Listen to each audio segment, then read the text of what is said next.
The people who look rich and the people who are rich are usually not the same. Building wealth comes down to everyday money habits, not just the big decisions, but the small everyday ones that you make without even thinking. Welcome back to the channel. My name is Mickey and you're watching Finance February, where we're doing a whole month of finance themed videos. Today I'm breaking down 10 unsexy but simple ways that I keep myself rich, and I genuinely believe that they will also help you build your wealth. And I also want to be abundantly clear that being rich monetarily is not the only way to be rich in life. You can be rich in experiences, relationships, health, but being financially rich does come with real privileges, like freedom over your time, the ability to travel, and make choices that really make you feel like you. People don't like talking about money because it doesn't feel chic or classy, but the truth is that we all have to talk about it, we all think about it, it's just our reality. To me, being rich isn't about luxury cars or bags, although it can be if that's what you enjoy. For me, it's about safety, control, and having the option to choose what you want in life. Habit number 1, I don't buy drinks when I'm out. I know we're starting off a little bit with a controversial one with your daily coffee, but I'm actually gonna take it a step further. I don't order any drinks at all, especially not alcoholic ones. Many of you probably already know this about me, but I don't drink alcohol. Mostly because I don't enjoy the taste, but also because the price tag is absolutely ridiculous. The price of a single alcoholic drink can be the same as your entree, not to mention if you get multiple drinks. Ordering drinks can easily double your bill when you're out. And you're probably thinking, wait, Mickey, don't you drink matcha every day? Yes, I wake up and I have a cup of tea and I have a matcha, but I make both of them at home by myself. And I promise you they taste a million times better than if somebody else were to make them for me. I did invest in a good matcha powder, a good whisk, and now I really enjoy that morning routine, especially because if I were to buy an $8 drink 5 days a week, 52 weeks of the year, that adds up to about $2,000, and that's just one habit. Habit number 2, what my husband calls the Mickey Rye rounding system. You know in your head when you're doing mental math of like, okay, I spent XYZ and then I earned this much, and you kind of have a mental tally of what's going in and out. I do my eyes and nose with patience and also with my own money. And Kevin said to me, babe, your rounding system is insane. Let me explain it to you. So all expenses round up and income rounds down. Except it's not a regular rounding system because I'm really aggressive with it. If I spend $7 and I round that up to $10. If I make $1,400, that rounds down to $1,000. Even if I spent $56, that would round up to $100. If I make $270, that rounds back down to $200. This basically creates a constant mental buffer, and because I'm underestimating my income and overestimating my expenses, it always makes sure that I am net positive when I look at my bank account. You should try it because it really works for me. Habit number 3, I am ruthless with subscriptions. Recurring charges are very dangerous because they never end. Think about it, if you spend $10 every month for the rest of your life, that is a lot of money. Whether it's streaming platforms, Amazon Prime, editing software, do not say to yourself, oh, this is only $10 a month, $20 a month, because all those small things are what ends up adding to a shocking credit card bill. At the start of every year, I always do an audit of everything that I'm subscribed to, and when in doubt, cancel it. The cherry on top is when you try to cancel, they usually also give you a discount. And if you sign up for a free trial or a temporary subscription, make sure you put a notification in your Google Calendar so you remember to cancel it. I will say in the couple of times that I've forgotten and ended up contacting customer support, they're usually really good about giving you a refund. Number 4, my savings are completely out of sight. So I have my checking account and then I have my savings account, which is part of a completely different bank, so I don't even see them on the same page. My checking account is the one where all of my daily expenses are coming from. This is where I'm paying all my credit card bills. And then my savings account is part of a high yield savings account that I do not see on a regular basis. My money and my savings, I don't consider my money or spendable money at all. If I want to buy something and I don't have enough in my checking account,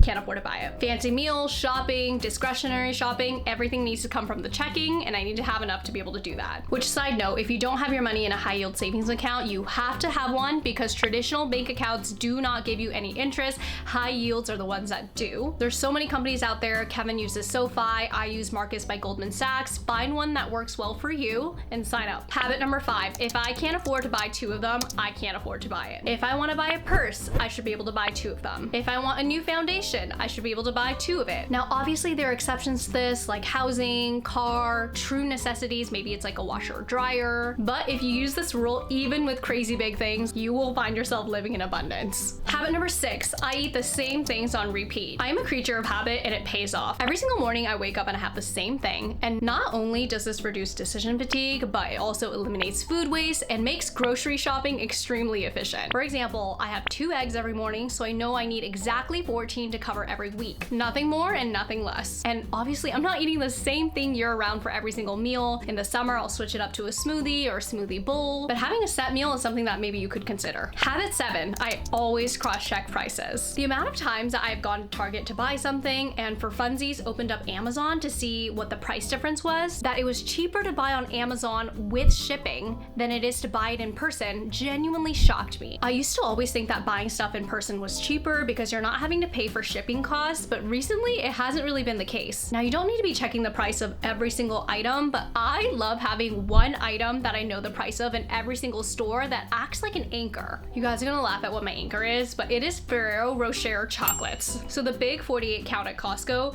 for years and years, it has been $13.99. So recently the price went from $13.99 to $18.99, which is low-key kind of crazy. But whenever I'm in a store, I always check how much the chocolates are because generally it gives me a rough estimate of how expensive the store is. If you have an item that you track the way that I do, please leave it in the comments. I would love to know what it is. Habit number 8. Treat money like a game. A lot of these money habits can feel very annoying if you have the wrong mindset. It can feel limiting. It feels like you're not making the choices that you would. I like to treat money like a video game where I'm trying to get the highest score. Save more, earn more, optimize better. Basically, every decision that I make advances my character and thus my life. For example, if you skipped your morning coffee, imagine your little character and there would be a little pop-up that says +7 points, new achievement unlocked. How fun is that? Habit number 9. I play the credit card game wisely. I made a spreadsheet to organize all of my credit card benefits so that I can make sure I'm using the right one for the right cause. For example, food and grocery, I'm always gonna use Amex Gold because that gives me 4x back. Travel, Amex Plaid, that gives me 5x back. Last year, I also signed up for the Chase Sapphire Preferred. Because we had our wedding last year, I knew that if I even just paid one vendor, I would be able to get the 100K sign-up bonus, which I did. We have used points to book flights all around the world like Hawaii, Taiwan, Japan, Korea. We booked our honeymoon hotel using points. This is all money that we otherwise would have had to spend out of pocket. If you already know for a fact that you have more expenses in a certain category, then it's in your best interest to optimize them. I'll go more in depth on credit cards in a different video, but I'll also leave all the ones that I use down below in the description in case you're interested in signing up. And finally, habit number 10, I replaced doom scrolling with habit building. Instead of doom scrolling on your phone, I really like to use that time to build habits and skills that save me money. One thing I started doing this year is painting my own nails. I was spending about $120 a month, which adds up to $1,200 a year just on nails. And for me, I genuinely enjoy the challenge of getting better at something. The first time I did my nails wasn't the best. Then it slowly got better and better and better. Not sponsored, but I personally use the green flash system from Manucurist. And as somebody who's super impatient in waiting for everything to dry, it cures under an LED lamp and I'm done doing my nails within 20 minutes. And they also have a special dissolvent where everything soaks off in 2 minutes. As usual, I'll leave it down below in case you're a girly pop like me. But other examples of this include learning to do an oil change, learning to cook the meal that you always buy from takeout, hemming your own pants. That's something that I really want to learn. I'm 5'3", so by default, all of the pants that I buy are usually too long. This isn't about deprivation. It's really about character building, skill building, and honestly, these skills make you a more interesting person and allow you to have better conversations with other people. I know these 10 habits I shared with you aren't particularly sexy or exciting, but they work quietly in the background to make sure that you can really enjoy your life without stressing about money. I would love to know which one is your favorite and if there's anything you're gonna steal. And please do me a favor and leave a comment down below for what videos you'd like to see for Finance February. I will literally be whipping out a notebook, reading all the comments and taking notes. Don't forget you're a 10 out of 10. Don't let anyone ever make you feel otherwise, and I will see you guys in the next one. Bye!